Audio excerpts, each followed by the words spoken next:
శ్రీ శంకర్ మహారాజ్ వారి యొక్క లీలామృతము. ఈ గ్రంథాన్ని స్వామి విఠలానంద సరస్వతి మహారాజ్ వారి యొక్క ఆజ్ఞ మేరకు వారి యొక్క ప్రేరణతో తెలుగులో సరబాద రామకృష్ణరావు గారు రచించారు. ముందుగా అధ్యాయం 1, జగద్గురు అవతరణ. భారతదేశం యోగులకు, ఋషులకు, సత్సాంప్రదాయానికి ఎంతో పేరుగాంచిన దేశం. భారతదేశం సనాతన వేదభూమి. ఇలాంటి పవిత్రమైన దేశంలో మహారాష్ట్ర అనేది మరింత పవిత్రమైన ప్రదేశం. ఎందుకంటే అక్కడ ఎంతోమంది యోగులు, మహాత్ములు, అవధూతలు జన్మించి మరియు ఆ ప్రదేశాన్ని ఇంకా పవిత్రం చేశారు. శ్రీ దత్తాత్రేయ అవతార పరంపరలో ఎన్నో అవతారాలు ఈ ప్రదేశంలో రావటం ఆ రాష్ట్ర ప్రజల యొక్క గురుభక్తిని చాటుతుంది. వృద్ధగంగా అని పేరుగాంచిన గోదావరి నది కూడా ఈ రాష్ట్రంలో నుంచే ప్రవహించడం విశేషం. సంపూర్ణ దత్తావతారమైన షిరిడి సాయిబాబా వారి యొక్క సమాధి, శ్రీ ఉపాసనీ బాబా యొక్క సమాధి మొదలగు మహాత్ముల యొక్క సమాధులు ఈ రాష్ట్రంలో నాసిక్కి దగ్గరలోనే ఉన్నాయి. ఇంతేకాకుండా 12 జ్యోతిర్లింగాలలో ఒకటైన త్రయంబకేశ్వరం కూడా ఇక్కడే కలదు. జటాయువుకు మోక్షాన్ని ప్రసాదించడానికి శ్రీరామచంద్రుల వారు తన యొక్క బాణంతో సృష్టించిన జలతీర్థం తాకేట్, అది కూడా ఇక్కడే కలదు. ఇటువంటి ఈ పవిత్రమైన ప్రదేశంలో సాక్షాత్ ఈశ్వరుడే కైలాసం నుండి దిగి వచ్చి అయోనిజుడిగా అవతరించారు. ఆయనే శ్రీ శంకర్ మహారాజ్ వారు. నాసిక్ జిల్లాలో సతారా తాలూకు యందు అంతపూర్ అనే గ్రామం కలదు. ఆ గ్రామంలో శ్రీ నారాయణ చిమాంజీ అంతపూర్కర్ అనే బ్రాహ్మణుడు ఆయన భార్యతో కలిసి జీవించేవారు. ఆ దంపతులు రేయింబవళ్ళు శివపంచాక్షరి జపం చేసేవారు. కానీ వారు నిత్య పేదరికంతోనూ సంతానలేమితోనూ బాధపడేవారు. ప్రతి సోమవారము ఉపవాసం, మహాశివరాత్రి ఉత్సవం, ప్రతిరోజు లఘు రుద్రము చేయుట వారి నిత్య కార్యక్రమం. ఆ పరమశివుని అనుగ్రహం పొందుతూ ఎప్పటికైనా సంతానం పొందగలమనే గట్టి విశ్వాసంతో కాలం గడపసాగారు. రోజులు, వారాలు, నెలలు, సంవత్సరాలు కలిసిపోయాయి. డబ్బు మరియు సంతానముల అవసరం పెరిగింది. వీటి కొరకు దేవుని న్యాయస్థానంలో మొరపెట్టుకున్నారు. వారి కోరిక భగవంతునికి చేరింది కాబోలు. చీకటి వెంట వెలుతురు వచ్చినట్లు వీరి జీవితంలో కూడా సూర్యోదయమైంది. అది 1785వ సంవత్సరం, కార్తీక మాసము. విశేష శివ పూజలలో శివపంచాక్షరి జపంలో చాలా బాగా రోజులు గడుస్తున్నాయి. ఆ కార్తీక మాస శుద్ధ అష్టమి రోజున వారు నిత్య పూజలు నిర్వర్తించి అలసిపోయి నిద్రపోసాగారు. అంతలో ఒక విశేషమైన అనుభవం కలిగింది. ఉన్నట్లుండి హఠాత్తుగా వారింట్లో ఏదో అలికిడి. ఆ అలికిడికి వారికి మెలకు వచ్చింది. నమ్మశక్యంగా అన్నటువంటి దర్శనం. వారిల్లంతా దివ్యమైన కాంతితో నిండింది. ఆ కాంతి మధ్యలో ఒక సిద్ధపురుషుడు ప్రత్యక్షమైనాడు. ఆయన కళ్ళల్లో మిరుమిట్లు కలిపే మెరుపు. ఆయన శరీరం కూడా ప్రత్యేకమైన దివ్య తేజస్సుతో ప్రకాశిస్తుంది. వారి పూరి గుడిసె దివ్యశ్రీ పరిమళంతో విరాజిల్లుతుంది. అట్టి మహాత్ముని దర్శించి తమ ఎదుటనున్నది ఒక మహాపురుషుడని గుర్తించి సాష్టాంగ నమస్కారం చేశారు. వారు ఆయనను పరమశివునిగా భావించి ఎన్నో ప్రార్థనలు చేశారు. వారి ప్రార్థనలు స్వీకరించిన ఆయన ఆ దంపతులతో ఆయనెంతో మధురస్వరంతో ఇలా పలికారు: ఈ రోజు నుండి మీ సంతాన కొరత తీరింది. ఆ కైలాసవాసుడైన పరమశివుడు మీ గ్రామంలో అవతరించాడు. ఆ పరమేశ్వరుడు పసికందు రూపంలో సంత్ దావత్ మల్లిక్ పర్వత శిఖరంపై మీ కొరకు ఎదురు చూస్తున్నాడు. ఆ పసివాడు మీకు నా బహుమతి. రేపటి నుండి మీ జీవితంలో మధురానుభూతిని పొందండి అని పలికి అంతర్ధానమయ్యారు. ఈ సంఘటన అనంతరం ఆ దంపతులకు ఆనందం పట్టలేకపోయారు. ఇక ఆ రాత్రి వారు నిద్రపోలేదు. తమ యొక్క నిధిని వెతుక్కుంటూ అప్పటికప్పుడే చీకట్లో బయలుదేరారు. తమ బిడ్డని చూడాలనే ఆతృత వారికి ఒక్క క్షణం కూడా నిద్రపోనివ్వలేదు. చిమాంజీ ఆయన భార్య చీకటిని సైతం లెక్క చేయకుండా ఆ అడవిలో పసివాడిని వెతకసాగారు. దైవలీల. తెలతెలవారుతుండగా ఆ పర్వత శిఖరాన, సంత్ దావత్ మల్లిక్ అనే పర్వత శిఖరాన ఓ చెట్టు కింద చిరునవ్వులు చిందుస్తున్న ఆ పసిబాలుణ్ణి వారు చూశారు.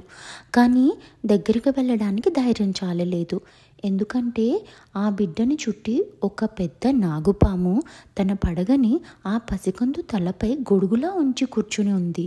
ఇరువైపులా 2 పెద్ద పులులు కూడా ఉన్నాయి.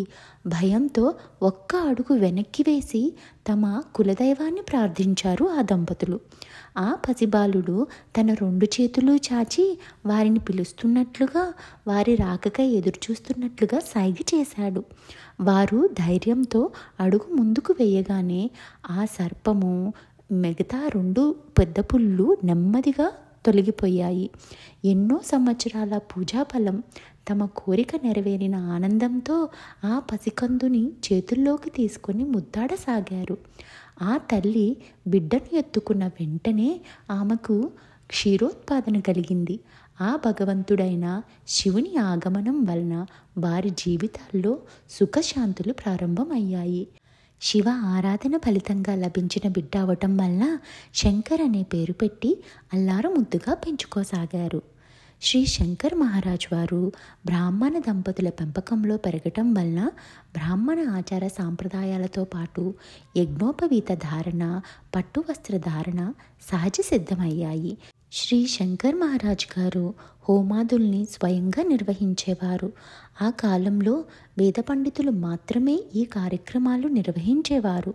వారికి మాత్రమే ఆ అర్హత ఉండేది. జాతి కుల విభేదాలు, పట్టింపులు చాలా ఎక్కువగా ఉండేవి. Dayananda Rande, doctor Dnyaneshwar, Abhyankar, Dinanath Mangeshkar, Shri G K Pradhan, Sardar barrister Mehendale, Patwardhan, Sahasrabuddhe, Mirekar, Manohara Martande, doctor Kharge, Govindaswami Upalekar, Jnanaratna Dhundiraj, Vinod Patre, Alkorkar, న్యాయవాద్రి సోత్రే మొదలగు వారు శ్రీ శంకర్ మహారాజ్కు గొప్ప భక్తులుగా, వీరందరూ పెద్ద కులములందు జాతి అందు పుట్టినవారే. శ్రీ శంకర్ మహారాజ్ గారు బ్రాహ్మణులు అవటం చేత వీరందరూ వారి భక్తులుగా ఉన్నారు. ఆ రోజులలో గురువు ఉత్తమ జాతి వారే ఉండవలెను. కుల మత పట్టింపులు చాలా ఎక్కువగా ఉన్నందువల్ల గురువు ఉత్తమ జాతికి చెందినవాడై ఉండాలి అని భావించేవారు. అదీకాక తక్కువ జాతి వారిని దేవాలయాల్లోనికి కూడా రానిచ్చేవారు కాదు. శ్రీ శంకర్ మహారాజ్ గారి లాకెట్ పైన మరియు ఆయన సమాధి మందిరం పైన శంకర నారాయణ అంతపూర్కర్ అని ఆయన పేరు చెక్కబడి ఉంది. అదేవిధంగా మహారాజ్ త్రయంబకేశ్వర్ మహారాజ్ వంశచరిత్ర అను గ్రంథంలో శంకరనారాయణ అంతపూర్కర్ అని సంతకం చేయుట ఆ ఆలయ ప్రధాన అర్చకుడు రాంభాను అల్కోర్కర్ గృహమునందు జరిగినది. దీనివలన మహారాజ్ నామధ్యేయము మరియు కుల వివరములు వెల్లడి అయినాయి. వాసింలో శ్రీ శంకర్ మహారాజ్ అధ్యాపకుడుగా ఉండేవారు. బాలయోగి పరాక్రమము. చిమాంజీ మరియు అతని భార్య శ్రీ శంకర్ మహారాజ్ చిన్నతనంలో జరిగిన విశేషాలలో చాలా ఆశ్చర్యంతో మరియు ఆయన శివుని అవతారమని ఆనందంతో పొంగిపోయేవారు. వారిల్లు ఎప్పుడూ పసి పాపలతో చిన్న పిల్లలతో నిండి ఉండేది. వారి ఆటపాటలతో ఇల్లు కలకలలాడుతూ ఉండేది. ఎంతో ఆహ్లాదంగా ఉండేది ఆ వాతావరణం. ఈ తిట్టడం, కొట్టడం, చెట్లెక్కడం, పిల్లలకు తన పిడికిటి నుంచి మిఠాయిలు సృష్టించి ఇవ్వడం, జనులకు వారి భవిష్యత్తు గురించి చెప్పడం అతి త్వరలో నిజమవ్వటం ఇది పరిపాటైపోయింది. శంకర్ మహారాజ్ వారు చిన్నపిల్లాడుగా ఉన్నప్పుడు వారికి దగ్గరలో ఉండే అడవికి వెళ్ళి పాములతో ఆడుకొని వాటిని తిరిగి అడవిలో వదిలిపెట్టేవారు. వారి యొక్క చేతులు పొడవుగా మోకాళ్ళు దాటి ఉండటం వల్ల ఆజానుబాహుడుగా ఉండేవారు. శరీరమునందు 8 వంపులు కలిగి ఉండి అష్టావక్రగా ఉండేవారు. పెద్ద పెద్ద కళ్ళతో చాలా తేజోవంతంగా ఉండేవారు. పక్షులతో ఆడుకుంటూ తన భుజములపై పక్షుల్ని ఉంచుకొని వాటితో చక్కగా కాలక్షేపం చేసేవారు. ఆధ్యాత్మిక మరియు వేదాంత విషయాలలో శంకరుడు అపార పాండిత్యము కనబరిచేవారు. అంతాపూర్ గ్రామమంతా ఈ విషయం తెలుసుకుని ఆయన్ని గొప్ప యోగిగా చూసేవారు. తర్వాత విషయం గృహము నుండి ప్రపంచానికి. శ్రీ శంకర్ మహారాజ్ వారు 4 గోడల మధ్య ఉండి ప్రపంచంలో ఉన్న దుఃఖాన్ని గురించి చాలా విచారించి ఇల్లు వదిలి వెళ్ళడానికి నిశ్చయించుకున్నారు. ఈ విషయం విన్న వెంటనే ఆయన తల్లిగారు కన్నీరు మున్నీరయ్యింది. వెంటనే శంకరుడు, అమ్మా, నీవు నన్ను చాలా బాగా చూసుకుని పెంచి పెద్ద చేశావు, నిన్ను ఈ కష్టాల నుండి తప్పిస్తాను అని అంటూ ఆమె తలపై చెయ్యి ఉంచి, నీకింకా 2 పిల్లలు కలుగుతారమ్మా, వారు పుట్టిన తర్వాత నేను బయలుదేరి వెళ్తాను, నువ్వు సుఖ సంతోషాలతో ఉంటావు అని చెప్పారు. శ్రీ శంకర్ మహారాజు వారి పలుకులు త్వరలో నిజమయ్యాయి. సరిగ్గా సంవత్సరంలోగా ఆమె 2 బిడ్డలకు జన్మనిచ్చింది. అంతలో శంకర్ మహారాజు వారు తన తల్లిదండ్రులతో తాను ఇక బయలుదేరక తప్పదని చెప్పి వారిని ఒప్పించి అసలైన సత్యాన్వేషణకై హిమాలయ పర్వతాలకు బయలుదేరారు. అంత చిన్న వయసులో అతను ఆ విధంగా ఇల్లు వదిలిపోవడం ఎవ్వరికీ ఇష్టం లేదు. ఆ ఊరి జనమంతా కన్నీరుతో అతన్ని ఆపాలని ప్రయత్నించారు. అవతార కార్యక్రమం కొనసాగించడానికి అతను కృతనిశ్చయుడై ఉండడం చేత చిమాంజీ దంపతులు ఆ ఊరి జనం కన్నీటితో వీడ్కోలిచ్చారు. ఆ తరువాత విషయం హిమాలయ పర్వతం కౌగిలిలో. మహాయోగులైన స్వామి సమర్థ, షిరిడీ సాయిబాబా, షేగాం గజానన మహారాజ్ వంటి మహాత్ములు కొందరు తల్లి గర్భంలో జన్మించకుండానే ప్రకటమయ్యారు. అదేవిధంగా శ్రీ శంకర్ మహారాజు వారు కూడా అయోనిజుడుగా ప్రకటమయ్యారు. అంతపూరు వదిలి వారు మొట్టమొదటిగా ఓంకారేశ్వరాన్ని దర్శించారు. జ్యోతిర్లింగాల ఒక్కటైన ఓంకారేశ్వరిని దర్శించి నర్మదా నదిని దాటి మామలేశ్వరిని దర్శించి ఉజ్జయినికి బయలుదేరారు. అక్కడ మహాకాళేశ్వరిని దర్శించి దట్టమైన అడవులు, గ్రామాలు, పట్టణాలు దాటి హిమాలయాలకు ప్రయత్నిస్తూ హరిద్వార్ చేరారు.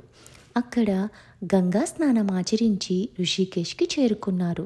అక్కడి నుండి దేవప్రయాగ, రుద్రప్రయాగ దాటి గౌరీకుండ్ చేరుకున్నారు. అక్కడ గల ఉష్ణకుండంలో స్నానమాచరించి కేదార్నాథ్ చేరారు. మర్నాడు అచ్చట పరమశివుడు తన చిన్ని శంకరుడు ఒకరికొకరు గొప్ప ప్రేమతో పలకరించుకున్నారు. అక్కడ కూడా శంకరుడు తన శక్తిని ప్రదర్శించాడు. మంచుతో నిండి ఉన్న మందాకిని నదిలో స్నానాన్ని ఆచరించి అచ్చటున్న జనాన్ని ఆశ్చర్యపరిచారు. కేదార్నాథ్లో శంకర్ మహారాజ్ 12 సంవత్సరాలు ఉన్నారు. ఆయన చేసిన సాధన అపూర్వం. అన్ని సంవత్సరాలు ఆయన గడ్డకట్టిన చన్నీటిలో స్నానం చేయటం అనేది విశేషం మరియు విచిత్రం. శంకర్ మహారాజ్ వారు కేదార్నాథ్ నుండి బద్రీనాథ్ కూడా దర్శించారు. ఆయన అలకనంద నది ఒడ్డున ప్రయాణం చేసి రుద్రప్రయాగ చేరుకున్నారు. అలకనంద, మందాకిని నదుల సంగమ ప్రదేశాన్ని చేరి అక్కడ కొన్ని రోజులు గడిపి అక్కడ నుండి ప్రయాగకు ప్రయాణమయ్యారు. త్రివేణి సంగమం నందు స్నానమాచరించి కొన్ని దినాలు గడిపారు. తరువాత అక్కడి నుండి మధ్యప్రదేశ్లోనున్న సత్పూర పర్వత శ్రేణుల వైపు ప్రయాణం చేశారు. ఆ సత్పూర పర్వతములలో దోపిడీ దొంగలు మహారాజ్ని అడ్డగించారు. ఆయన కళ్ళలోని కాంతికి వారు ఆశ్చర్యపోయి తమ వద్దనున్న ఆయుధాలను వారికి సమర్పించి పాదాక్రాంతులయ్యారు.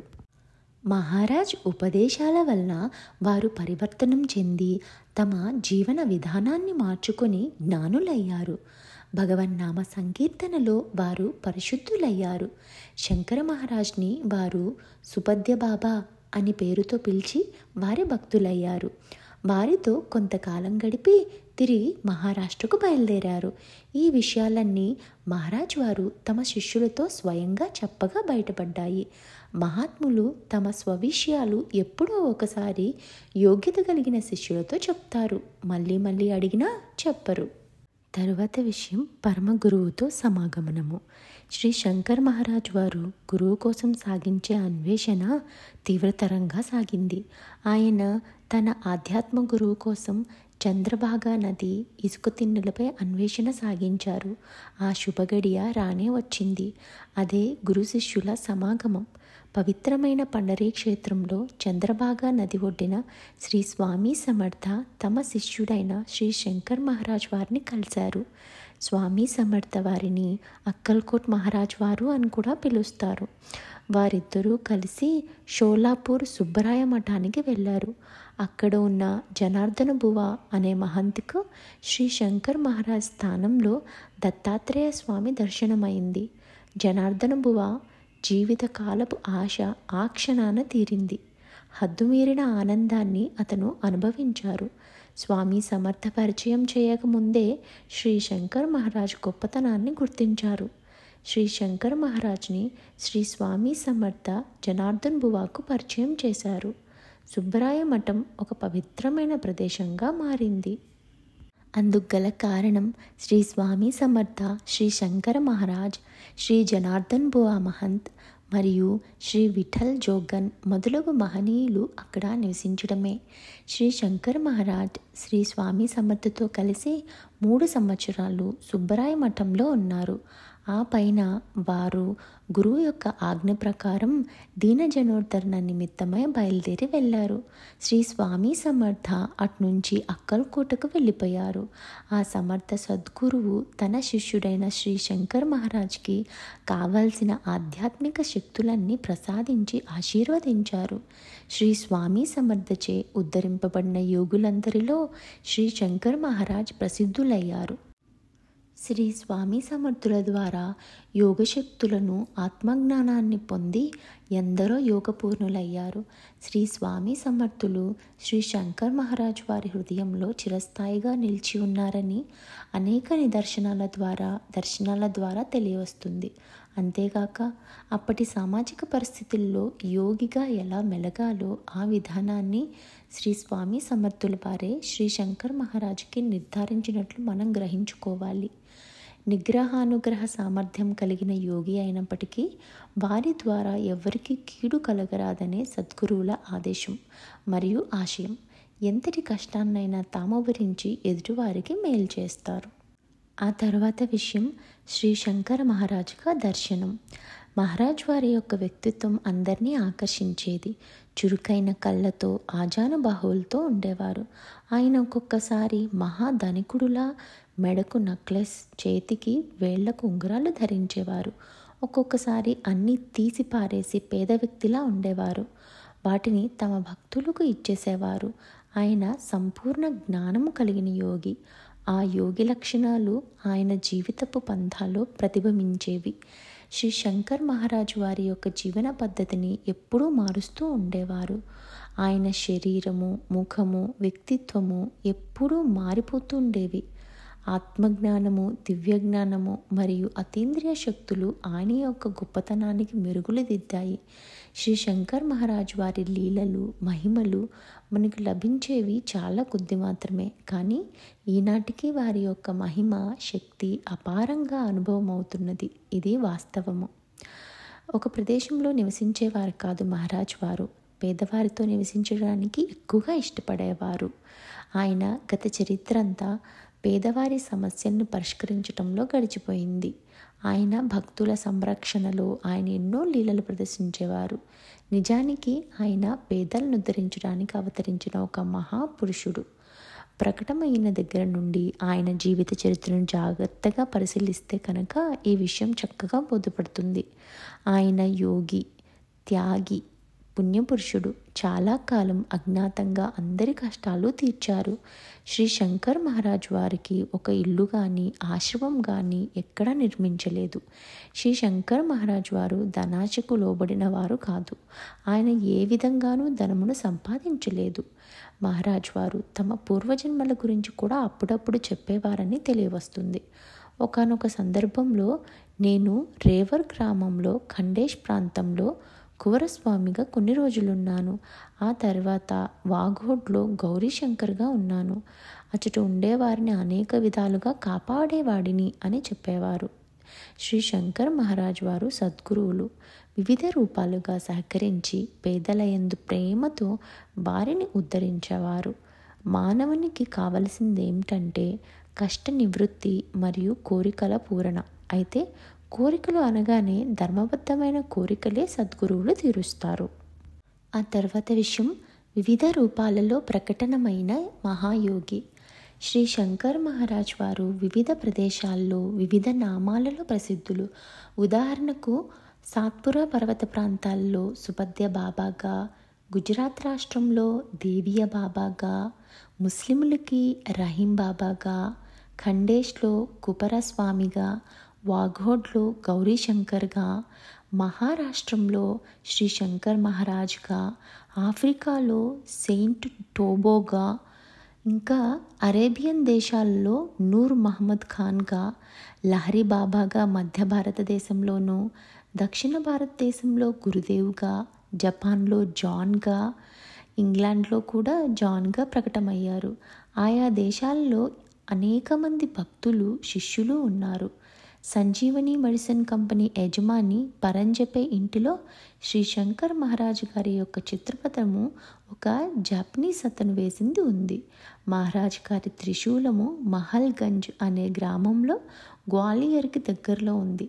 ఆయన యొక్క మహత్యం వల్ల ఆయన ఏకకాలంలో అనేక రూపాల్లో ప్రకటమగుట, ఏక రూపంలో వివిధ నామాలతో వివిధ ప్రదేశాల్లో దర్శనమివ్వటం ఆయన లీలా విశేషం. దేవుని వలె తోటి మానవుణ్ణి ప్రేమించటం మాత్రం శ్రీ శంకర్ మహారాజ్ వారి నైజం. దేవునికి ఎన్ని పేర్లు పెట్టినా ఇంకా ఆయన మహిమయే ఎక్కువగా ఉంటుంది. ఎన్ని వేల నామాలతో స్తుతించినా ఇంకా ఆ మహిమ అనంతమేనని మహర్షులు కొనియాడారు. శ్రీ శంకర్ మహారాజ్ వారి యొక్క గురువు ఆజ్ఞని అనుసరించి సుబ్బరాయ మఠాన్ని వదిలి అక్కడి నుంచి బయలుదేరి వేరువేరు గ్రామాలను దర్శించి త్రయంబకేశ్వరం చేరుకున్నారు.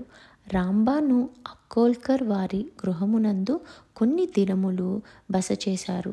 ఆయన అక్కడ ఉన్న సమయంలో ఒక కపట సన్యాసితో పందెం వేసి సుమారు 1 కిలో గంజాయి ఆకులు ఎండినవి తినేసి 100 రూపాయలు గెలిచారు. శ్రీ శంకర్ మహారాజ్ కపట సన్యాసులు యోగులను కనిపెట్టి వారిలోని వారి శిష్యులలోని అహంభావాన్ని అణిచివేయ సమర్థులు.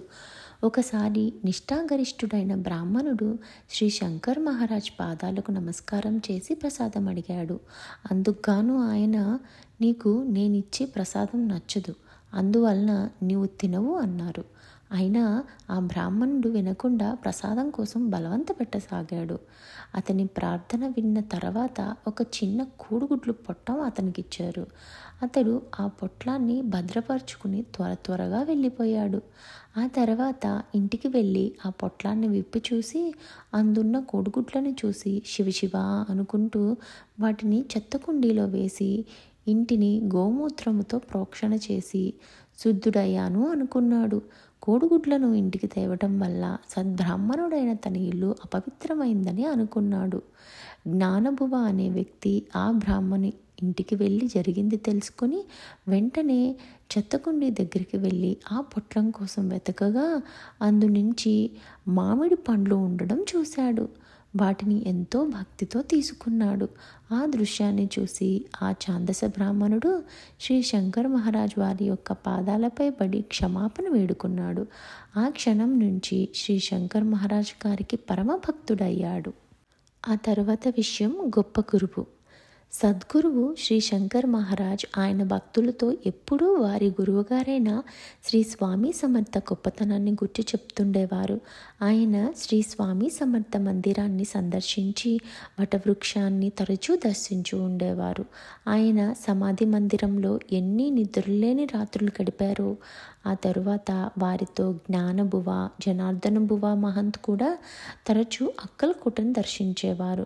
శ్రీ శంకర్ మహారాజ్ వారి భక్తులతో కూర్చుని తన ఈ ప్రతిభకు కారణం వారి గురువైన శ్రీ స్వామి సమర్థుల యొక్క ఆశీర్వాదం, ఆయన కరుణనే అని చెప్పేవారు.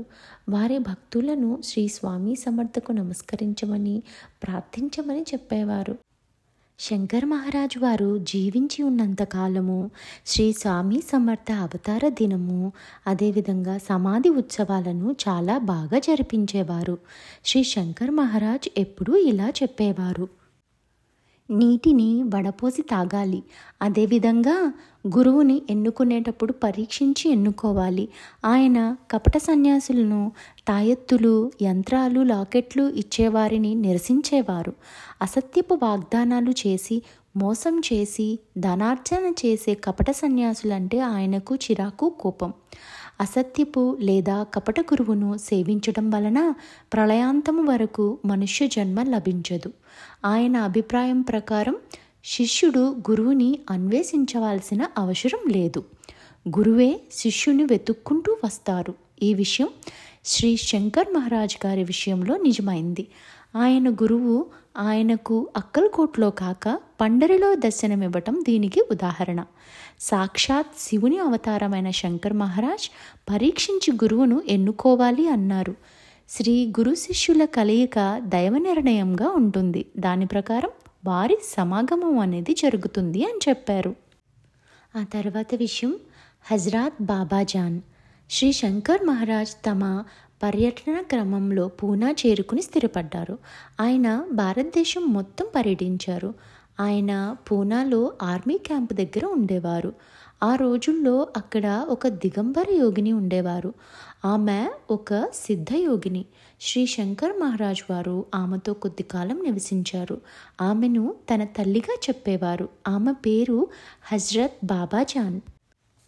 ఆ తరువాత విషయం మత్స్యేంద్రనాథుల వారి ధునిని ప్రజ్వలింపచేయుట. ఒకసారి శ్రీ శంకర్ మహారాజు వారు తమ శిష్యులతో ఇలా అన్నారు: రండి, అందరూ కన్హోబాని కలుసుకుందాం. ఒక భక్తుడు ఈ లోపల త్వరపడి ఎద్దుల బండి సిద్ధం చేశారు. 10-15 మంది ఎద్దుల బండిలో కూర్చుని బయలుదేరారు. శ్రీ శంకర్ మహారాజ్ వారు స్వయంగా బండిని తోలుతూ ఎద్దులతో ఎంతో మధురంగా మాట్లాడుతూ ప్రయాణం సాగించారు. ఆ అమాయకపు ప్రాణులైన ఎద్దులు శ్రీ శంకర్ మహారాజ్ గారి పలుకుల్ని ఆస్వాదిస్తూ ఎంతో ఉల్లాసంతో పరిగెత్తసాగాయి. మత్స్యేంద్రనాథుల వారి సమాధిని తమ శిష్యులతో సహా చేరుకున్నారు అందరూ. శిష్యులందరూ శ్రీ మత్స్యేంద్రనాథుల వారి సమాధిని దర్శించి నమస్కారం చేసుకున్నారు. అక్కడ వారు ఏర్పరిచిన ధుని వద్దకు శ్రీ శంకర్ మహారాజు వచ్చి అలక్ అని పెద్దగా శబ్దం చేసి కట్టెలు లేకుండానే అందులో నుంచి అగ్నిని పుట్టించారు. ఈ చమత్కారాన్ని చూసి అక్కడ ఉన్న శిష్యులంతా ఆ ధునికి నమస్కారం చేసి అదేవిధంగా శ్రీ శంకర్ మహారాజు వారికి కూడా నమస్కరించి కూర్చున్నారు. అక్కడే శ్రీ శంకర్ మహారాజు వారు ధ్యాన సమాధి స్థితిలో కూర్చుని ఉన్నారు. శ్రీ శంకర్ మహారాజు వారు ఆ స్థితి నుంచే ఈ విధంగా చెప్పసాగారు: నేను కైలాసవాసిని. నేనెవరు అనే విషయాన్ని కనుక్కోవడానికి ప్రయత్నించొద్దు. నా జాతి, కులము, మతము వగైరాలు ఏవి అనే విషయాలపై తర్కించొద్దు. నా ఆకారాన్ని చూసి అపార్థం చేసుకోవద్దు. నాలో ఉన్న భగవంతుణ్ణి చూడండి, నన్ను పూజించండి, హృదయపూర్వకంగా ప్రార్థించండి. అందరి యందు దయ, ప్రేమ చూపండి. సకల జీవుల యందు కరుణ కలిగి ఉండండి. మోసకారులైన సన్యాసుల వెంట పడకండి. సాధన చేసిన యోగులు చమత్కారాలు చూపించగలరే గాని మీ నుదిటి రాతను మార్చలేరు. నా ప్రియమైన శిష్యులారా, మీరు కపట యోగుల మాయలో పడొద్దు. మీ నమ్మకాన్ని స్థిరంగా ఉంచి సాధనను, తపస్సును పెంచుకొని దైవానికి దగ్గరకండి. ఇలా అని ఆయన శిష్యులకు సందేశాన్ని ఇచ్చి తిరిగి మళ్ళీ వాళ్ళ యొక్క నగరానికి చేరుకుందామని ప్రయాణమయ్యారు. వారు మచ్చింద్రగఢ్ నుంచి మార్గమధ్యంలో ఒక పెద్ద అడవి నుంచి ప్రయాణం చేయసాగారు. మధ్యలో శ్రీ శంకర్ మహారాజు వారు బండి దిగి నిల్చున్నారు ఈ మార్గమధ్యంలో. అప్పుడు ఆయన ముఖ కాపలికల్లో మార్పు రాసాగింది. పెద్దవైన ఆయన కళ్ళు ఇంకా పెద్దవి కాసాగాయి. అంతలో శ్రీ శంకర్ మహారాజు గారు పెద్దగా అలక్ అనే శబ్దాన్ని చేసి ఒక ప్రదేశాన్ని చూపించారు. అక్కడ తవ్వమని. ఆ తవ్వకంలో ఒక శివలింగం బయటపడింది. దానికి ఆయన వృద్ధేశ్వర్ అని పేరు పెట్టి దగ్గరలో ఉన్న గ్రామస్తులకు అక్కడ ఒక దేవాలయాన్ని నిర్మించమని ఆదేశించారు. అప్పటి నుండి ఇప్పటిదాకా ప్రతి సంవత్సరం కూడా ఆ శివలింగం పెరుగుతూనే ఉంది. వృద్ధి పొందే లింగం కనుక వృద్ధేశ్వర అనే నామకరణం చేశారు. ఒకసారి శ్రీ సద్గురు శంకర్ మహారాజ్ వారు వృద్ధేశ్వర్ మందిరంలో జరిగే సంకీర్తనలో తీవ్ర ధ్యాన సమాధిలోకి వెళ్ళారు. ఆయనతో పాటు శిష్యులైన డాక్టర్ జ్ఞానేశ్వర్, కుకడే కాక మొదలగు వారు కూడా ఉన్నారు. ఉన్న ఫలంగా శ్రీ శంకర్ మహారాజ్ వారు బయటికి వెళ్ళారు. కొద్దిసేపట్లో ఒక పెద్ద పులి వచ్చి దేవాలయంలోనికి ప్రవేశించి శివలింగం చుట్టూ తిరిగి వెళ్ళిపోయింది. అందరూ భయంతో విలవిల్లాడి మహారాజుని ప్రార్థించుకున్నారు. అంతలో శ్రీ శంకర్ మహారాజ్ వారు రాగా ఆయనతో ఈ విషయం చెప్పారు. అందుకు ఆయన, నా శిష్యులను ఎందుకు తింటాను అన్నారు. ఆయనే పులి రూపంలో వచ్చారని శిష్యులకు స్పష్టం చేశారు. ఆ తరువాత విషయం, భూలోక గంధర్వుడు. ఒకసారి నారాయణ హంసరాజ్ అనే వ్యక్తి తన నాటక పరివారంతో కలిసి గంగాపూర్ అనే ఊరికి వెళ్ళి అక్కడ ఉన్న దేవాలయ దర్శనం చేసుకుని కొన్ని రోజులు అక్కడే ఉండి నాటక ప్రదర్శనలు ఇచ్చారు. చివరి రోజు ప్రదర్శన అయిన తర్వాత అందరూ గంగాపూర్ రైల్వే స్టేషన్కి వచ్చారు. కానీ వాళ్ళు వచ్చే సమయానికి చివరి రైలు కూడా వెళ్ళిపోయింది. రాత్రి కావడంతో అందరూ స్టేషన్లోనే నిద్రపోదాం అనుకున్నారు. కానీ ఖాళీ కడుపుతో ఉండటం చేత ఎవ్వరికీ నిద్ర పట్టలేదు. అందరూ ఆకలితో అటు ఇటు దొర్లుతున్నారు. అర్ధరాత్రి సమయం అవటం వల్ల అక్కడ తినడానికి ఏమీ అందుబాటులో లేవు. కానీ అకస్మాత్తుగా ఆ సమయంలో ఒక వ్యక్తి పూరి, బాజీ అమ్ముతూ వచ్చాడు. అసలే ఆకలితో ఉన్నారు కదా, ఆ మాట వారందరి చెవులకు అమృతం సోకినట్లయింది. వెంటనే నిద్రలేచి పొట్ట పగిలేలా తిన్నారు. వారు అతనికి డబ్బు ఇవ్వబోగా అతను రేపు తీసుకుంటాను అని వెళ్ళిపోయాడు. మరుసటి రోజు ఉదయం అందరూ అతని రాక కోసం ఎదురు చూస్తున్నారు. కానీ ఏమాత్రం అతని జాడలేదు. ఈ లోపల రైలు రానే వచ్చింది. వీరెవరికీ కూడా ఆ రైలు వదులుకోవడం ఇష్టం లేదు. అందువల్ల అందరూ రైలు ఎక్కేశారు. రైలు షోలాపూర్ స్టేషన్కి వచ్చింది. అందరూ ఆ ఊరిలో దిగారు. నారాయణ రాజహంస గారు ఆ పూరీలు అమ్మిన వ్యక్తిని షోలాపూర్ రైల్వే స్టేషన్లో చూశారు. ఆయన వెంటనే అతని దగ్గరికి వెళ్ళి డబ్బులు ఇవ్వబోయారు. అతను ఆ సొమ్ము తీసుకోకుండా, మీరు నాకొక ప్రమాణం చెయ్యండి చాలు అన్నారు. హంసరాజు గారు వెంటనే ఏ ప్రమాణం అని అడిగారు. అందుకు ఆ వ్యక్తి ఇలా అన్నారు, ప్రతి గురువారం మీరు భగవన్నామ సంకీర్తన చేయాలి. ఆ రోజు మీరు ఖచ్చితంగా సాంబ్రాణి ధూపం వేయాలి. నన్ను మర్చిపోకూడదు. ప్రతిసారి సంకీర్తనకి ముందు కూడా సాంబ్రాణి ధూపం వేయాలి. నేను మీతోనే ఉంటాను, భయం లేదు. ఇది నా గురుశాసనం. ఇది నేను మీకు ఇస్తున్న వరం. నీవు భూలోక గంధర్వుడు కాగలవు అన్నారు. ఆ మాటలు విన్న నారాయణ హంసరాజు గారు ఆశ్చర్యపోయారు.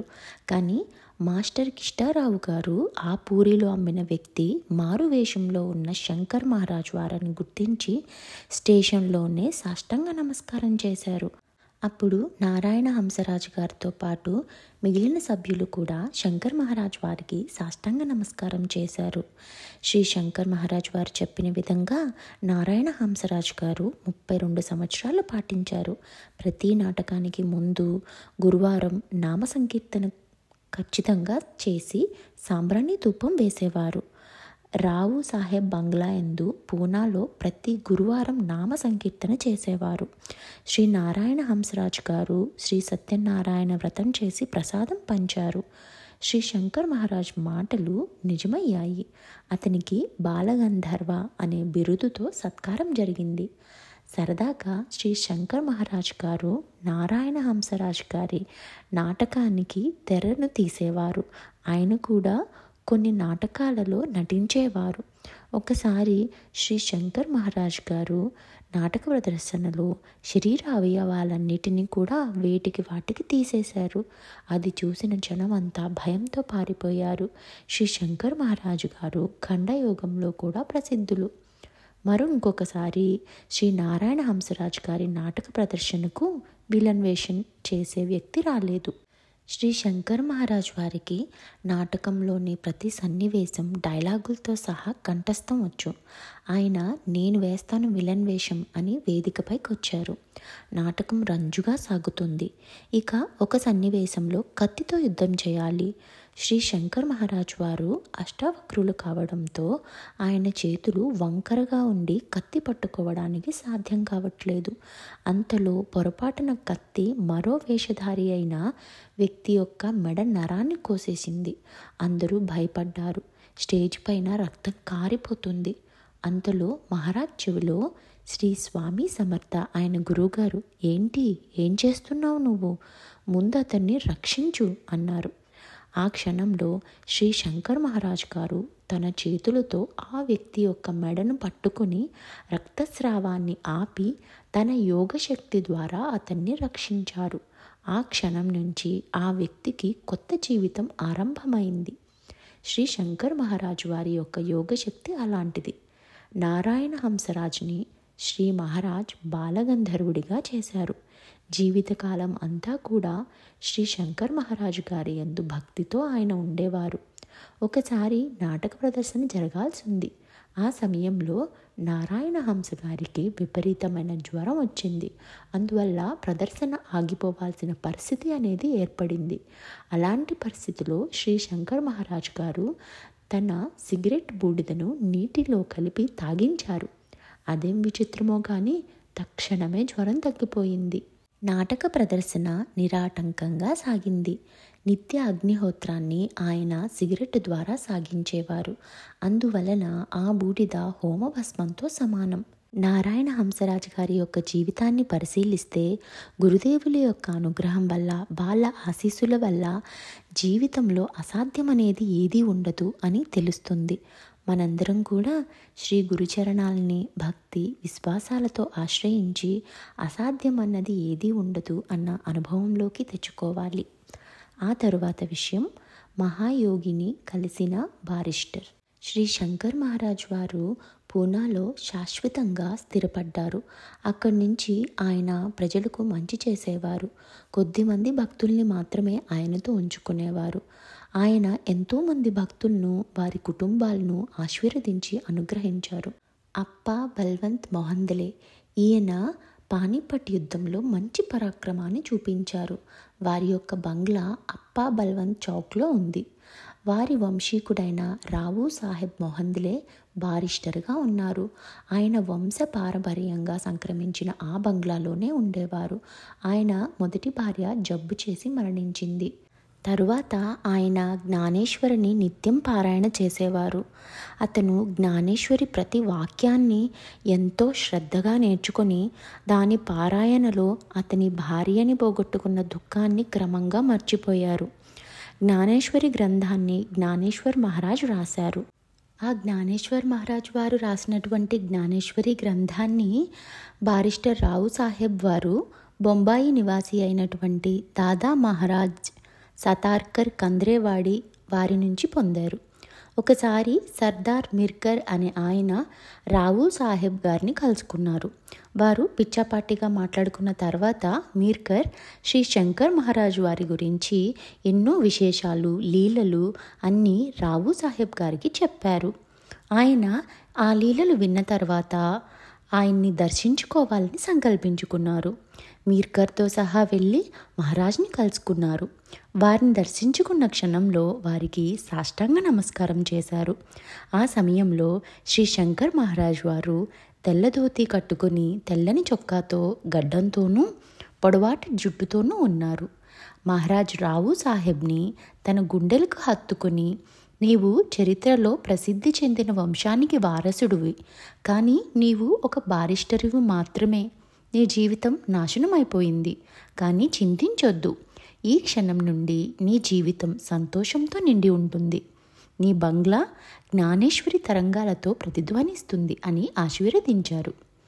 మహారాజ్ గారి ఆశీర్వాదంతో రావు సాహెబ్ మెహందలేకు రెండో వివాహం జరిగింది.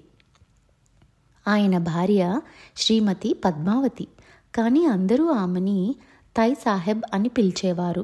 ఆమె శ్రీ శంకర్ మహారాజ్ని జీకే ప్రధాన్ గారింట్లో కలుసుకుంది.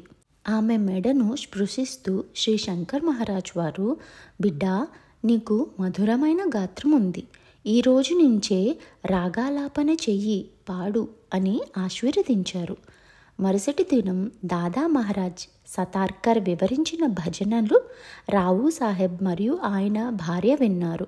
దాదా మహారాజ్ సతార్కర్ జ్ఞానేశ్వరిని ఆమెకిస్తూ, అందరూ వినేలా పాడు, అందరికీ దీన్ని వివరించు అని చెప్పారు. ఆ రోజు రాత్రి వినాయకుడు ఆమెకు స్వప్నదర్శాన్ని ఇచ్చి ఆమె మెడను తాకారు. ఆ తర్వాత భార్య భర్త ఇద్దరూ కలిసి వారి బంగ్లాలో జ్ఞానేశ్వరిని గానం చేయసాగారు. సద్గురు శంకర మహారాజ్ తరచుగా వారి బంగ్లాను దర్శించేవారు. బాలగంధర్వుడైన నారాయణ హంస జీకే ప్రధాన్ తరచుగా వారి బంగ్లాను శ్రీ శంకర్ మహారాజ్తో కలిసి దర్శించేవారు. జ్ఞానేశ్వరి జ్ఞానంలో వారు కూడా తరచుగా పాల్గొనేవారు. రావు సాహెబ్ ఎంతో సంతోషించేవారు. మహారాజ్ ఆ విధంగా వారి బంగ్లాని, వారి కుటుంబాన్ని ఆశీర్వదించారని. 1941 నుండి 1972 వరకు వారి బంగ్లాలో, అనగా 32 సంవత్సరాలు జ్ఞానేశ్వరి గానం నిరాటంకంగా సాగింది. ఇంతటితో మొదటి అధ్యాయం సమాప్తం.